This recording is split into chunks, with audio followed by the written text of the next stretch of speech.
Assalamualaikum warahmatullahi wabarakatuh. Salam sejahtera bagi kita semua. Saya mengucapkan terima kasih kepada teman-teman yang sudah support channel Movie Esensi, karena sekarang channel ini sudah tergabung ke program partner YouTube. Tanpa berlama-lama, kita langsung ke ceritanya.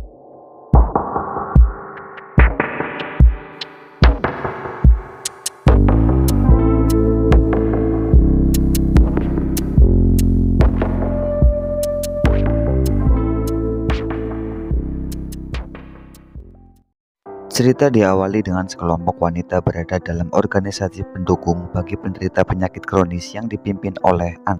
Mereka ingin mengakhiri kisah salah satu anggota mereka bernama Nina yang bunuh diri sebulan lalu.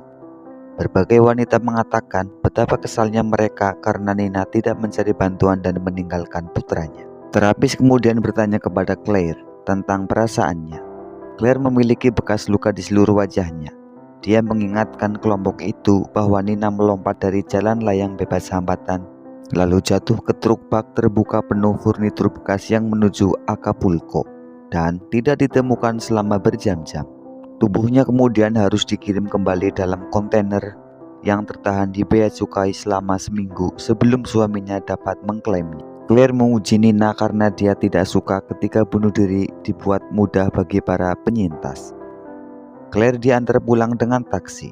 Dia berbaring di kursi belakang karena tidak dapat duduk tegak karena rasa sakit. Claire mendengarkan beberapa pesan suara, salah satunya dari Annette yang memintanya untuk mencari kelompok pendukung lain yang dapat membantunya mengatasi masalah kemarahannya. Yang kedua, dari suaminya yang baru saja berpisah dengannya. Ready? Oh, yeah, I'm gonna get No. Savannah. This is my way. Dia ingin datang dan mengambil sisa barang-barangnya, tetapi hanya saat Claire tidak ada. Di rumah, dia sendirian. Claire mengumpulkan botol-botol obat dari tempat persembunyiannya. Dia hampir kehabisan obat, dan dia gelisah di tengah malam hari, menahan sakit yang sangat hebat. Claire pergi ke halaman belakang rumahnya dan berendam di kolam renangnya, sementara seekor oposum mengawasinya. Nice night, huh? Keesokan paginya, dia dibangunkan oleh Silvana. Saat bersiap-siap, Claire menolak mengoleskan gel penghilang bekas luka pada bekas lukanya. No, It's good for you. okay, when I'm Silvana mengantar Claire yang sekali lagi harus berbaring di dalam mobil karena rasa sakit. just make a left at the light and take Fairfield. Mereka mampir ke dokter, tetapi perawat belum mendapat persetujuan untuk memberikan resep. Setelah membujuknya, Claire mendapatkan resep untuknya. How's your day? Is she still interested in? We will definitely take you. Di rumah, dia menyuruh Silvana pulang lebih awal dan kemudian berhubungan badan dengan penjaga kolam renang, yaitu Arturo. Setelah selesai, dia memberinya bak berisi mainan untuk anak-anaknya. Di luar, Silvana telah menunggu di mobilnya. Dia berkelahi dengan penjaga kolam renang. Si te llevas algo de ese. Silvana pulang ke keluarganya. Putrinya menyuruhnya berhenti bekerja karena Claire tidak memberikan gaji yang cukup. Silvana membela Claire. Pero tú no eres yo, mijita. No, me siento como en esa bocota. Dan kemudian meletakkan setumpuk mainan di lemarinya bersama setumpuk mainan lain yang harus disita setelah Claire memberikannya kepada orang lain. Di tempat tidurnya, Claire berguling-guling kesakitan. Dia mendengar ketukan dari halaman belakang. Ketika dia pergi untuk mengamati, ternyata itu adalah arwah Nina yang sudah meninggal, sedang bersantai di atas rakit karet. What the fuck do you want? Mereka berbicara, dan Nina mengejeknya, bertanya mengapa dia tidak bunuh diri mengingat ia seorang ateis. Nina kemudian memegang Claire di dalam air. Claire terbangun dari mimpi buruknya. Keesokan harinya, Claire menjalani terapi air, bersikap sangat keras terhadap terapisnya yang bernama Bonnie. What are you looking at? Hey, It's gonna hurt. your doctor wants. Claire mengeluh bahwa itu menyakitkan, dan Bonnie berkata bahwa kakinya telah ditusuk jarum selama lebih dari setahun, dan itu akan terasa menyakitkan. Ketika semua orang sudah pergi, Claire sendirian di tepi kolam renang. Dia mencoba bunuh diri. menggunakan beban untuk menahan dirinya di bawah air. Tetapi dia muncul kembali. Sylvana mengantar Claire ke jalan tol 110 dan 105, tempat Nina melompat. Claire bertanya kepada seorang karyawan yang menyaksikan kematiannya tentang apa yang dilihatnya. How long before she jumped? Maybe. Dia berkata bahwa Claire sudah berada di sana cukup lama sebelum dia melompat. Claire berjalan ke tempat Nina melompat, sementara Sylvana menunggu di mobil dengan gugup. Nina berhenti sejenak lalu melompat dari tepi jalan. Tetapi dia berakhir menjadi mimpi buruk lainnya. Claire menyapa Annette di kantor, kelompok pendukung. Annette mengancam akan menuntut kelompok tersebut karena melakukan diskriminasi terhadapnya, dengan mengutip kasus sebelumnya yang mengungkap bahwa Claire dulunya adalah seorang pengacara. Claire kemudian berkata bahwa dia bercanda dan dia ada di sana untuk menanyakan alamat Nina. Ketika Annette enggan menjawab, Claire mengatakan kepadanya bahwa dia tidak lagi bercanda tentang gugatan tersebut. I just came. I'm certain I can't give you that. Now I'm... Hi. Claire muncul di rumah Nina dan bertemu suaminya yang bernama Roy. Claire mengatakan bahwa dia dulu tinggal di rumah itu. SpongeBob. Oh, let's see. My Roy mengajaknya berkeliling, termasuk ke kamar putranya. Saat hendak pergi, Roy mengatakan bahwa Annette telah memberitahunya dan Roy tahu bahwa Annette adalah anggota kelompok pendukung. Setelah kehabisan obat, Claire meminta Sylvana untuk membawanya ke Tijuana. Okay. Sekali lagi, Claire berbaring selama perjalanan karena rasa sakitnya. Fucking right. Card carrying ACLU defense attorney. Fucking Nixon Library. You take two. If I took my fucking medicine too. Ketika mereka tiba, mereka mengunjungi apotik tetapi diperingatkan bahwa mereka tidak akan bisa melewati perbatasan tanpa resep dokter. On the internet to see if they were. Apoteker itu menjual patung keagamaan untuk menyelundupkan pil. Sylvana juga membeli deterjen yang tidak dijual di Amerika, mengatakan kepadanya bahwa dia tidak akan tertangkap karena dia adalah wanita kulit putih yang kaya raya. Claire meminta Sylvana untuk mengajaknya ke restoran favoritnya, meskipun harganya sangat mahal. Saat di sana, Sylvana bertemu dengan dua teman lamanya yang merendahkannya, mencaci maki suaminya karena memiliki pekerjaan bergaji rendah dan mengejek putrinya yang belum menikah. Claire menyadari hal ini dan membuatnya seolah-olah Sylvana adalah temannya dan mereka berdua berada di Tijuana untuk rekreasi. Meet you, lady. Voy a visitar. Adiós, chatitas. Saat mereka sampai di pos pemeriksaan perbatasan, petugas patroli curiga pada Claire karena berbaring di kursinya, dan mereka pun diberhentikan dan mobil mereka digeledah. Deterjen itu disita. Claire menelepon suaminya.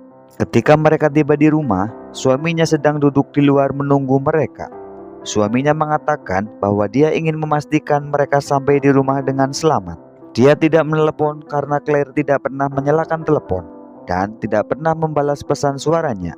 Suaminya meminta ucapan terima kasih karena telah menggunakan posisinya di kantor pemerintah untuk membebaskannya. Namun, suaminya tetap ramah, menolak untuk pergi sampai Claire memberitahu suaminya tentang keadaannya. Claire kemudian duduk bersama dan mengatakan bahwa keadaannya sudah lebih baik. Claire mengatakan kepadanya bahwa dia tidak ingin berhubungan badan, tetapi bertanya apakah dia akan tinggal di kamarnya bersama sampai dia tertidur.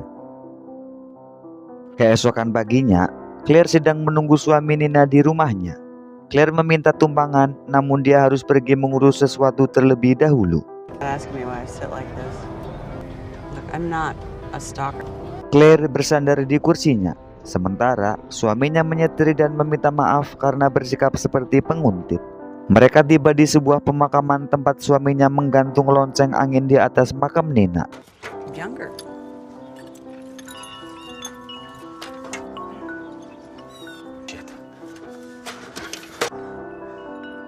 Mereka berhenti di sebuah bar dan membicarakan reaksinya terhadap kematian Nina.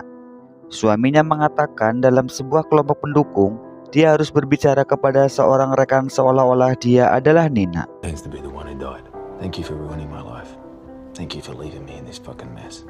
Dan suaminya telah mengatakan kepadanya Terima kasih telah menghancurkan hidupku dan hidup anakku." Dan dia membencinya serta berharap Nina akan terbakar di neraka. Kembali di tempatnya, Claire meminta Roy untuk tidur dengannya. Bukan secara seksual tetapi agar mereka berdua tidak sendirian. Keesokan harinya, sebuah kotak jatuh dari lemari Claire berisi CD Billy Joel. Malam itu, Claire mendengarkannya dan bernyanyi dengan sedih. Claire naik taksi ke rumah Bob. Claire mengatakan bahwa dia khawatir Rob akan bunuh diri. Tetapi Rob tahu bahwa Claire hanya tidak ingin sendirian. Claire menggeledah lemari obat Nina yang masih berisi resep obat yang belum digunakan. Claire disambut oleh firasat Nina yang dengan bercanda memanggilnya pelacur dan mengatakan pada Claire bahwa dia memanfaatkan orang.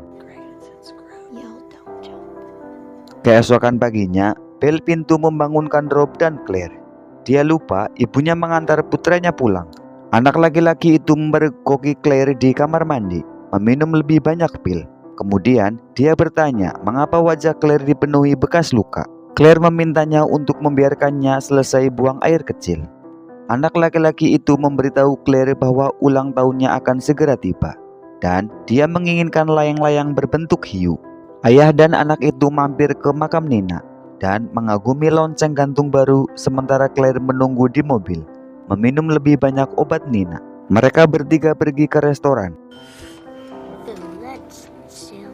Good for him. Dan Claire melihat Nina di belakang. Namun setelah berhadapan dengannya, penglihatan itu segera menghilang. Oh, you heard me. Roy muncul di rumah Claire, mengembalikan dompet yang ditinggalkan Claire di rumahnya. Silvana mengambilnya. Tetapi Roy berkata akan menunggu di depan karena khawatir dengan Claire. Silvana pun mengundang Roy masuk. Roy menunggu saat Claire tidur. Saat Claire bangun, Roy membagikan catatan bunuh diri yang Nina tinggalkan untuknya dengan tulisan, "Maafkan aku." Keep her fat mouth shut. Roy memberitahu Claire bahwa Silvana menceritakan kepadanya tentang kecelakaan yang dialaminya dan kematian anak laki-lakinya. Saat Claire berbicara dengan Silvana, dia mengetahui bahwa Roy dan putranya diundang untuk makan siang. What? That's not the point. Dalam beberapa hari di mana dia akan membuat tamale yang terkenal. You have to ask Christ himself. You don't have to say Jesus. Di kelas terapi akuatiknya, Claire meminta maaf kepada Bonnie karena bersikap seperti wanita tua yang tidak kooperatif dan menjelaskan bahwa dia hanya kesakitan. Do you want to get better? Claire kemudian pergi ke pusat tempat kelompok pendukung diadakan dan meminta maaf kepada Annette karena memerasnya. Dia memberinya sebotol besar vodka sebagai tanda niat baik. Roy dan putranya datang ke rumah Claire. Anak laki-laki itu ingin berenang tetapi belum membawa baju renangnya. Claire menyarankan untuk meminjam salah satu baju renang lama milik putranya. Dia masuk ke kamarnya dan untuk pertama kalinya sejak kematiannya, Silvana mendapati dirinya kesulitan membuka kotak yang ditutup lakban dan mengantarnya keluar dari kamar. Silvana, help me for a second. Where are you? I just need to find a bathing suit for Di halaman belakang, Roy memberitahu Claire bahwa dia telah meninggalkan kelompok pendukungnya dan akan kembali bekerja minggu depan. Roy memperhatikan bahwa Claire tampak lebih tenang. Dia bertanya bagaimana Claire masih bisa tinggal di rumah yang dikelilingi oleh semua kenangan. Claire menepis pertanyaan itu dan kembali ke dalam. Dia mengambil beberapa obat dari tempat persembunyiannya. Selama makan siang, Roy bertanya tentang sebuah tempat di dinding tempat sebuah lukisan telah dipindahkan. Tetapi dia menepis pertanyaan itu. Mereka diganggu seketika bahwa seorang pria telah muncul di pintu depan dan menolak untuk pergi. Ketika Claire pergi untuk melihat siapa orang itu, dia menangis dan menyuruhnya untuk pergi dari rumahnya sebelum dia menelepon polisi bahwa pria itu adalah pria yang menyebabkan kecelakaan mobil yang menewaskan putranya. Pria itu mengatakan kepadanya bahwa dia tidak bisa hidup dengan dirinya sendiri. Tetapi Claire tidak memaafkannya dan menyerangnya. Dia berhenti tiba-tiba ketika dia melihat putra Roy menonton. Obat itu mulai mempengaruhi Claire dan matanya terasa perih. Dia mencoba minum lebih banyak obat untuk meredakan rasa sakitnya. tetapi malah makin parah dan muntah-muntah.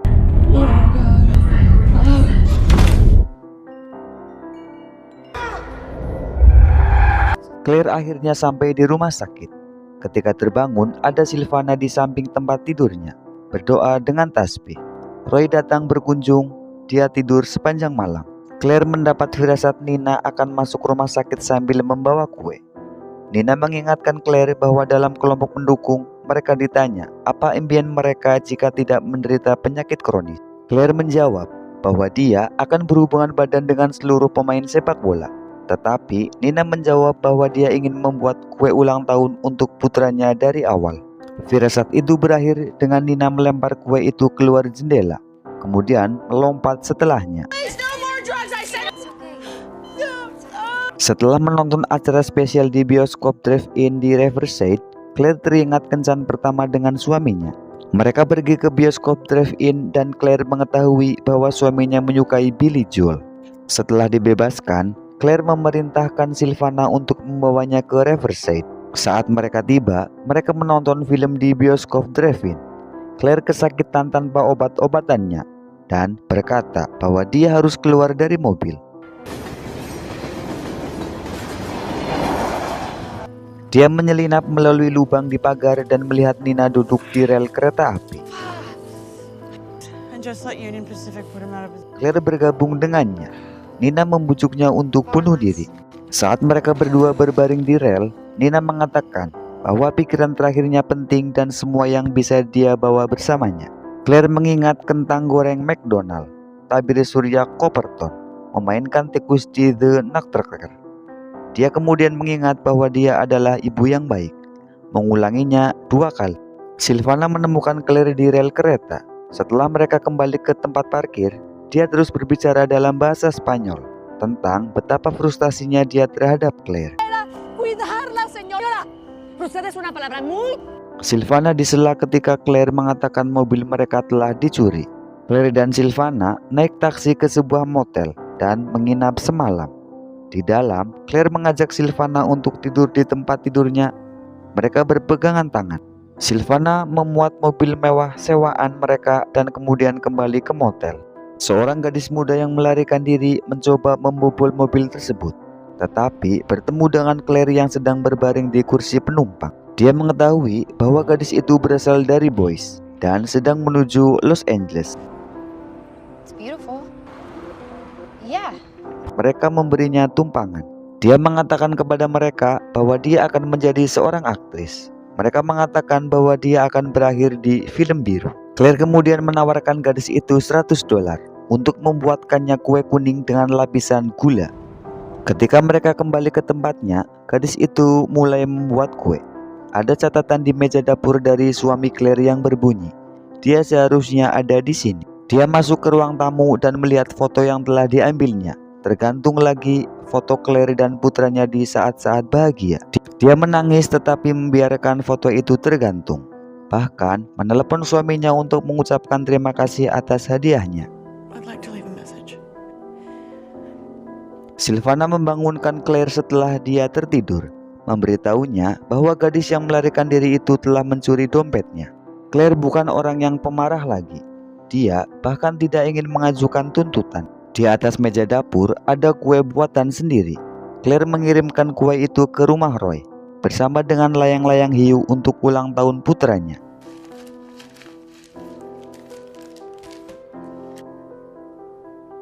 Claire diantar ke makam putranya oleh Silvana. Dia meletakkan lonceng angin di atas makam seperti yang dilakukan Roy di makam Nina. Kembali ke mobil, Claire tiba-tiba ingin mencoba duduk tegak.